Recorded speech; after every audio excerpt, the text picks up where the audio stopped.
Bom, essa expressão sobre crer no Senhor para ser salvo a pessoa e a sua casa, ela aparece 2 vezes no Novo Testamento. Uma delas está em Atos, no capítulo 11. No capítulo 10 de Atos, nós vemos que um anjo de Deus aparece a um centurião romano que morava em Cesareia Marítima, chamado Cornélio.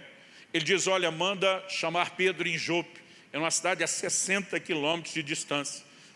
Trecho que o apóstolo Pedro, para pregar o evangelho, cobre em 2 dias a pé. Eu fico imaginando, né? Hoje seria de bicicleta, né, Marcelo? Eu fico imaginando se nós daríamos conta do recado, 30 quilômetros por dia de caminhada. E ele anuncia, olha, manda chamar Simão, por sobrenome Pedro, o qual te dirá palavras mediante as quais será salvo você e toda a sua casa. O anjo anunciou isso. Quando você lê o capítulo 10, você não encontra essa frase. Ela só aparece no capítulo 11, que é quando agora Pedro volta para Jerusalém. Os judeus de Jerusalém ouviram que ele esteve na casa de um gentil, de um não-judeu, pregando. Isso no Velho Testamento, na lei, na Antiga Aliança, era terminantemente proibido ao judeu. E quando Pedro chega, ele encontra a galera toda da igreja com pedra na mão esperando ele. Ouvimos dizer que você entrou em casa de gentios e comeu com eles. O Pedrão diz, espera lá, deixa eu me explicar. E na explicação, ele diz assim nos versos 13 e 14 de Atos 11, falando sobre Cornélio. Ele nos contou como tinha visto na casa dele um anjo em pé, que ele disse, envia alguém a Jope, mande chamar Simão, que também é chamado de Pedro, o qual lhe dirá palavras mediante as quais você e toda a sua casa serão salvos.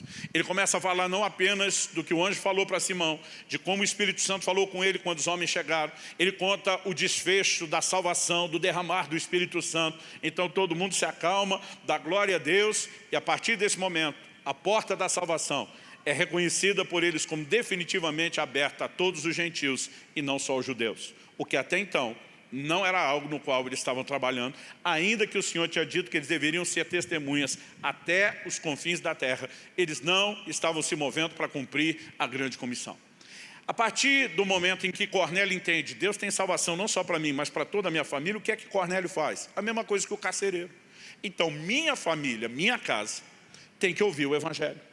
A Bíblia diz que quando Pedro chega, e o Cornélio teve 2 dias, ele reuniu a turma toda. Aliás, a expressão ali, casa, do grego oikos ou oikos, ele fala não só de consanguinidade, até aqueles que eram íntimos, que frequentavam a casa, são considerados dentro disso. E o Pedro chega e tem uma galera lá para ouvir o evangelho, porque esse cara entende. Se Deus tem algo que vai mudar a minha vida e a minha eternidade, todo mundo que eu amo, todo mundo com quem eu me importo precisa disso. E o evangelho foi pregado a todo mundo. Então, se nós queremos salvação para a família, não existe outro caminho. Pastor, eu sou um novo convertido. Outro dia alguém me falou, eu não sei nem direito como pregar. Eu falei, traz para mim. Ou leva um de nós. Convide seu líder, alguém que te discipula, né? Alguém que ministra a sua vida. Nós temos formas e maneiras pelas quais isso pode acontecer. O que nós não podemos é ficar dando desculpa e não levar o evangelho aos nossos familiares.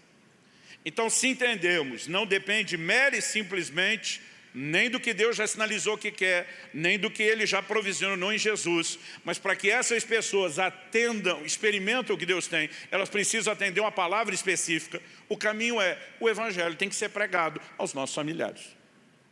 Então, quando a gente simplifica e entender há uma vontade de Deus, mas não há promessa que faz com que alguém automaticamente seja salvo só porque é meu familiar.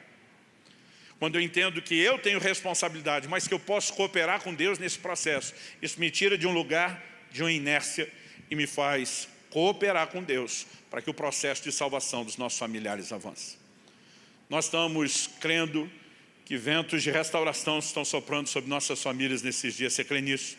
Mas nós não podemos limitar o desejo de Deus de abençoar sua casa só com um relacionamento melhor, com restauração, Deus convertendo o coração dos pais aos filhos, filhos aos pais, do marido à esposa e vice-versa. E não colocar nesse pacote a essência do que de mais importante Deus oferece ao ser humano, que é a salvação. Precisamos lutar pela salvação da nossa casa.